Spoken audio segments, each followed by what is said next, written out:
right now on News Channel 8 at 11. Good evening, everyone. I'm Rod Carter. Thanks very much for joining us tonight. We begin with breaking news. 2 teenagers are dead tonight in separate shootings just minutes away from each other, and both of them just 16 years old. All right, here's where all of this happened. The first one happened on North 17th Street, and then just 4.8 miles away, another shooting on West Virginia Avenue. Chip Osowski is live there right now to explain what's going on in Tampa tonight. I guess the first question right off the bat, Chip, do you know if these things are related at all? Doesn't appear to be related at this point, Rod. What we do know is this is a very active scene at this hour. Police tell me a 16-year-old boy was shot and killed here. They're still trying to sort out the details. We know this shooting is a murder. The other is currently a mystery. When paramedics rushed the teen on 17th Street to the hospital, he was alert and talking, but things quickly went south. He was undergoing surgery at Tampa General Hospital for the gunshot wound, and during surgery, he expired.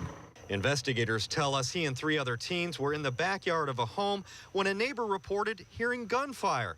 The 3 witnesses ran, and the neighbor ran to help. Came out of the house to discover a 16-year-old black male in the backyard of 8114 North 17th Street, laying down in the backyard with a gunshot wound to his upper body. At that time, the injuries did not appear life-threatening. Authorities located the witnesses nearby, and they are cooperating, although one of them has reportedly asked for an attorney. At this point, investigators don't know if this is an accidental shooting, a suicide, or another murder. And there is a lieutenant on the scene at the Virginia Street shooting, and as I said, it is a confirmed homicide involving a 16-year-old. At this point, authorities are not releasing many other details other than to say that this is a homicide. Again, we're waiting on more details from the lieutenant on scene. At this point, we do not know if they're looking for suspects or if they have any suspects in custody. Rod? Chip, any idea when they plan to release that additional information? Well, that's the million-dollar question, Rod. I asked the lieutenant about that, and he said basically detectives are out here just trying to sort out exactly what happened, so it could be several hours before we have any additional details. All right, Chip, thank you very much. Chip Osowski reporting live in Tampa for us tonight. Of course, you can download the free News Channel 8 app for any updates to this breaking story or any breaking news alerts that'll come directly to your mobile device. We have some new information about breaking news we first brought to you at 6 o'clock tonight. A woman who was supposed to be taking care of a 4-month-old baby now behind bars after the baby girl was found dead. Deputies report Vivian Gray was watching Chloe Murad yesterday in Dunedin. When family called, Gray told them she left the apartment and the baby was dead. Autopsy results are pending tonight, and Gray is charged tonight with felony child neglect. She's accused of pretending to have cancer so she could steal thousands of dollars from her family and community. The Citrus County Sheriff's Office posted this picture of 36-year-old Kelly Johansson on their Facebook page. She told them she was getting breast cancer treatments at Moffitt Cancer Center. However, Moffitt says that is not true. Now she is charged with organized fraud. Several fundraisers were held for Johansson. Now, if you donated any money at all, we put the information for who you should contact on our website, WFLA.com. Tonight, a teacher is being held on a $500,000 bond. She's accused of gunning down her ex-husband, a former St. Petersburg police officer. Ms. Ryan, you're charged with murder in the 2nd degree. With no criminal record to speak of, this is a place Kara Ryan likely thought she would never be, in a blue jumpsuit she likely thought she'd never be wearing. She's accused of shooting and killing John J.J. Rush, her ex-husband and a former St. Petersburg police sergeant. Investigators made the arrest nearly a week after the killing because they believe her story was filled with inaccuracies. We received information from the Sheriff's Office that this defendant had tickets for spring break to go to Italy. We do consider that she is a flight risk not from Pinellas County but from the actual country. We would ask that the bond remain at no bond. According to Ryan, the tickets were canceled and the judge granted bond. According to her Facebook page, she planned on being at Nolan's Irish Pub in Safety Harbor this weekend. The pub's owner did not want to appear on camera, but told us that she and JJ were yearly volunteers at the establishment's St. Patty's Day run, benefiting the Fraternal Order of Police. Now to a story that's all new tonight. We have an update for you about the dog who won the Bay Area's hearts after she was shot and tied to the railroad tracks in Tampa. Tampa Bay Veterinary Emergency Services posted on their Facebook page they released the dog to protective custody, although they won't say exactly where she is going. Authorities did arrest 2 young men and 2 adults in connection with Cabela's case. Only one of them was released on bond. New photos into the newsroom tonight from that Black Hawk helicopter that crashed in the Panhandle with 11 of our service members on board. Crews just removed the wreckage from the waters off Santa Rosa Sound. We're also getting our first look at 7 of those Marines who were killed. 4 guardsmen also died during that training mission, which happened on Tuesday. This lady cussed her. She talked to her like she was beneath her, and I just couldn't believe it. She's talking about this woman, Kiara Harris. Last week, we told you about her. She was arrested for attacking a 70-year-old crossing guard. Tonight, she is back in jail for a second time. Polk County deputies arrested her for threatening that elderly woman again. Tonight, an intense manhunt continues in Ferguson for the gunman who shot 2 police officers. It's been more than 2 days since those 2 officers were wounded at a protest outside of the police department there. Investigators say they have several leads, but no break just yet. However, there has been one break, though, in this, some of the tension between the community and police as both sides have come together just to talk. He always says, hey, come protest, come stand out here with us. Well, easier said than done, but I would say that... all you got to do is take that off. Well, but the fact matters, I can wear this and still agree with some of the things you're saying. I don't agree with all of them. Also today, the Urban League of St. Louis announced that they are going to rebuild a convenience store in Ferguson that protesters looted and burned and turn that into a job training center. Mourners gathered at a Wisconsin high school today to say goodbye to 19-year-old Tony Robinson. The unarmed teen was shot by Madison police last week, raising accusations of excessive force. Police claim Robinson assaulted the officer, who then drew his weapon and fired. And now to an 8 on your side consumer alert. Bluebell ice cream is being recalled nationwide. 3 people are dead, 2 people sick after eating Bluebell ice cream at a Kansas hospital. The FDA says the 5 people developed listeriosis after eating products from one production line at a creamery in Texas. Now, we put all the information you need to know, the listed items that are being recalled, on our website, WFLA.com. Well, the Hillsborough River sure did look a little different today. Thousands of people came to Curtis Dixon Park to watch the river turn green for the annual St. Patrick's Day celebration. It was also an opportunity for people to get a very good look at the progress on the Riverwalk. News Channel 8's Adrian Pedersen spoke with the mayor this morning to ask when it's going to be finished. It is running a little late. We're talking about 2 months now, but it's set to open on March 27th. So can you promise it'll be done by then? I can. But, you think about it, this has been 6 mayors in the making, 40 years in the making. I'll take 2 months. This will be the completion of a dream and an aspiration for this city that goes back decades. You heard him. Mayor Bob Buckhorn promises the Kennedy segment of the Tampa Riverwalk will be ready for the ribbon cutting in just a few weeks, and we'll be watching. It's just a piece of the puzzle when it comes to getting young professionals to set up shop in Tampa. Do you have to go out then and advertise to get them here, or is it kind of if you build it, they'll come? Well, it's sort of word of mouth, and that's happening. I mean, there was a brain drain leaving Tampa for a decade. They were fleeing for Austin and Charlotte and Raleigh, North Carolina. Now, not only are they coming back, but they're bringing their friends back. We've become a hot, cool city that people want to be a part of. And the newly re-elected mayor tells us it's only the beginning. I'm Adrian Pedersen, News Channel 8. Incredible video tonight of an amazing rescue that captured the nation's attention. Coming up, a heart-stopping look through the eyes of first responders as they race to free a baby from a submerged car. Also ahead. I thought about you while I was driving my car. I wonder if you fools realize how far you are. You know where in my rear mirror. All right, does this song sound a bit familiar? We'll tell you who Jay-Z is having to pay 50% of his royalties for copyright infringement.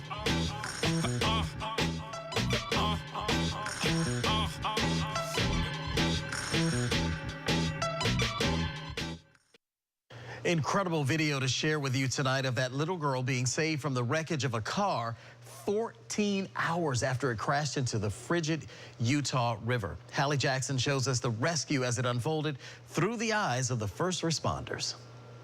There, get down here and and try and flip it. On the body camera video, you hear them realize the 18-month-old is inside. Get up here.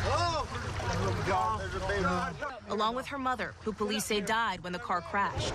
Let's go, guys. Come on. Straining to get the baby out, they do. Here, pass her up, pass her up. Pass her up. Here, right here, right here. Go, go, go, go. Rescuers moving fast, breathing hard. Come on, baby. She's in trouble, and they know it. She's definitely hypothermic. She's freezing. They sprint to the ambulance, where they try to get her blood circulating. Come on, sweetie. Wrapping her in a blanket, performing CPR. We're almost there. You getting a pulse? Finally, they reach the hospital. Straight in. We've been doing CPR on her. The video ends with Lily Grosbeck in the care of the doctors who helped save her life. Underwater. Yep. It's a breathtaking first-person perspective from the responders who jumped into action. Everybody knew what they had to do. Everybody was in the right position. Everything happened just right. Baby Lily's story has captivated the country, her recovery and her return to her family, safe and healthy. I'm just really blessed, and I'm just glad to have my daughter here with me. Yay! I'm overwhelmed with joy right now, and she's just a miracle to me. From start to finish, an incredible story of heroism and hope. Hallie Jackson, NBC News, Los Angeles. Incredible story. Coming up, Storm Team 8 meteorologist Julie Phillips joins us with your weekend forecast. And as if Girl Scout cookies weren't hard enough to resist, try telling this guy no when he's trying to sell them to you. We'll tell you all about it. All right, this is a cool story. A Bay Area couple proved that you are never, ever too old to walk down the aisle. 95-year-old Dick Stanton and 90-year-old Fran Pearson exchanged vows today at John Knox Village, which is a retirement community in Tampa. I said, look what you got me into. What she's always doing, that's the problem. That's what makes life interesting and fun. We believe that we should enjoy all the time that we have left. I love it. For their honeymoon, guess what? They're going to the Western Caribbean. Well, a bad rap for Jay-Z tonight. He's agreed to pay royalties from a song due to copyright infringement. Listen to it.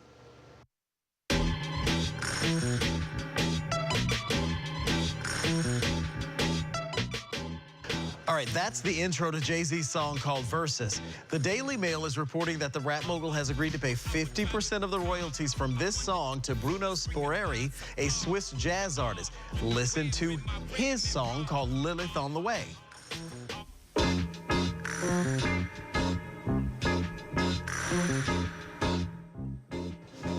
Where have I heard that before? The Swiss jazz pianist states that he was flattered and infuriated by Jay-Z sampling his song, which is about 35 years old. And he claims that had Jay-Z just asked him in the first place, the price would have been relatively cheap. All right, a Girl Scout troop in Northern California was having a pretty slow day selling their cookies until they spotted a familiar face. The girl was too focused on making a sale to realize who that familiar face was. While Mom knew it was a familiar face, she just couldn't put a name to it. He was just walking down the street, and I was like, come here, buy Girl Scout cookies. And I quickly took out my phone and started taking pictures, and I'm like, whoa. And I turned around, and I'm like, is that? And she's like, yes. So yes, it was Tom Hanks. The Academy Award winner bought 5 boxes and then took a picture with the Girl Scouts. He told bystanders they could only have a picture with him if they too bought some Girl Scout cookies. I guess you could say life is like a box of cookies. Okay. And it has been a toasty week across the Tampa Bay area. Today, actually, temperatures a few degrees cooler, made it up to 83 officially in Tampa, but the past work week, we were at or near our record high temperatures. If you'd like it to be a little bit cooler, the good news is we're getting back closer to that seasonal average as we head into next week. But really, this afternoon was gorgeous. Here's a photo Brendan took out on the bay. You can see beautiful blue skies. Did have a few clouds roll in later in the day, but overall a gorgeous one for all the festivals taking place across the area today. And generally it was dry. We did have a few showers pop up. Most of these were in our inland areas, and we still have a few lingering showers as we head over to Highlands County. These are very light right now, just to the east of Lake Placid, and these are fading away. So within the next hour or so, expecting a completely dry radar.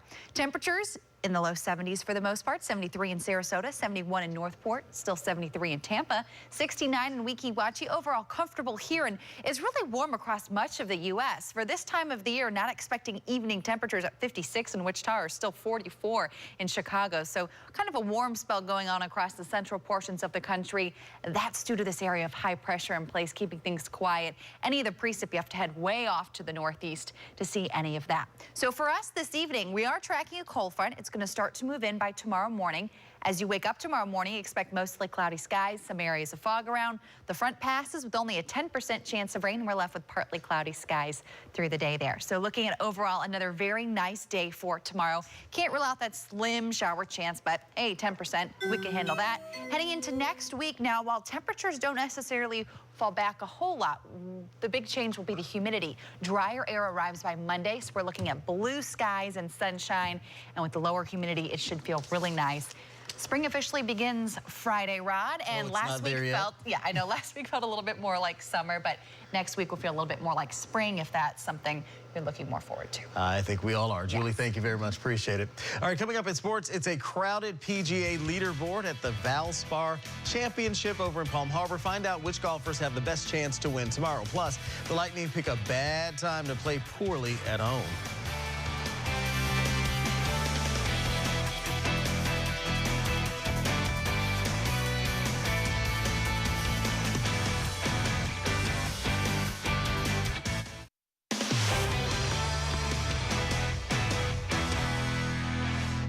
The Lightning are the best home team in hockey, and tonight they start a 6-game stretch at Amalie Arena. A perfect chance for the Bolts to grab first place in the division and get some separation in the standings. Tonight they're at home against the Winnipeg Jets. Some of their fans made the trip and brought their weird helmets and goggles with them. All right, Andrei Vasilevsky, great night in goal. He fights off a barrage of Jet shots throughout the game and keeps it scoreless until Nikita Kucherov scores to put the Bolts on top. But it doesn't last. Vasilevsky never sees Drew Stafford's shot to tie it up. Then Victor Hedman, oh, that is just a lazy pass picked off by Blake Wheeler, who scores. Bad play by a good player in Hedman, and it cost the Bolts in a 3-2 loss. All right, Montreal wins tonight too, so the Lightning are 2 points behind them now. The Bolts' next 3 games, though, they're against Montreal on Monday, then Detroit and Boston, all at Amalie Arena. Well, the story so far for the Rays this spring training, their ailing starting pitching staff. Alex Colomé has been hospitalized with pneumonia, and Drew Smyly has shoulder tendonitis. Both pitchers might not be ready for opening day. So that means Nate Carnes will probably be in the Rays rotation when the season starts. Carnes starts today against the Orioles, and he throws 4 perfect innings. That's encouraging. Hey, Rene Rivera, the new Rays starting catcher, well, he's going to provide a lot more offense than Jose Molina ever did. Rivera, 2-run dinger. Then Kevin Kiermaier comes in, doinks in an RBI double, and the Rays go on to win 3-2. All right, a little golf. 3rd round of the Valspar Championship at the Copperhead course in Palm Harbor. Brendan DeYoung was the leader after 36 holes, and he is not your leader after 54. DeYoung, a disastrous day, falls out of contention. Maybe the biggest rising star of this tournament, that's young Jordan Spieth, only 21 years old. He grabs the lead for a bit. He's still in contention at 8 under par. The feel-good story, that's Derek Ernst, currently ranked 757th in the world. Ernst grabs the lead for a bit, but everyone's chasing Ryan Moore. He gets the hot putter, birdies 4 of his last 6 holes, and Moore is your leader at 9 under par. Take me to your leaderboard. It's Moore, 1 shot up on Spieth. That's your final twosome for tomorrow's final day. 7 golfers are within 4 strokes, so it really is anyone's tournament, and you can watch the final round right here on News Channel 8. Coverage starts at 3 p.m. Did you say doink? I did. I got all sorts of verbs we can use. Love it. All right, Jason, thanks. We'll be right back. Doink. That was a good one.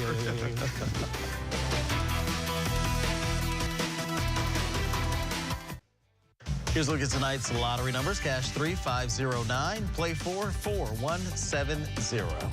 Finally tonight, an epic throwdown between 2 rather unlikely rappers. Cinderella and Belle. Let's look at your mentality. Freud loves your abnormality. The Stockholm Syndrome story, beauty, and the bestiality. Of course you're bitter. I'm the #1 star. Pumpkin carriage, perfect marriage. No one cares who you are. What's my name? Belle. What's it mean? Beauty. I'm the perfect combination of brains and booty. While I'm gaining knowledge, you're losing your pumps. Like Mrs. Possum serving shots and dishing out lumps. Cindy, one who's shallow because your prince was really... Okay, I'll take it back. It wasn't that epic. I'm just kidding. That's pretty funny. That was Sarah Michelle Gellar, Buffy the Vampire Slayer, and Cinderella, and Whitney Avalon as Belle. Their rap battles have more than 5 million views on YouTube, and that's just in the past 3 days. Sleeping Beauty doesn't want any part of that action? No, she's on the turntables. Oh, okay. Sleeping Beauty's on the 1s and 2s in the background. All right, thanks so much for joining us. Did I just say that? Yep. Saturday Night Live is next. Have a great night, everybody.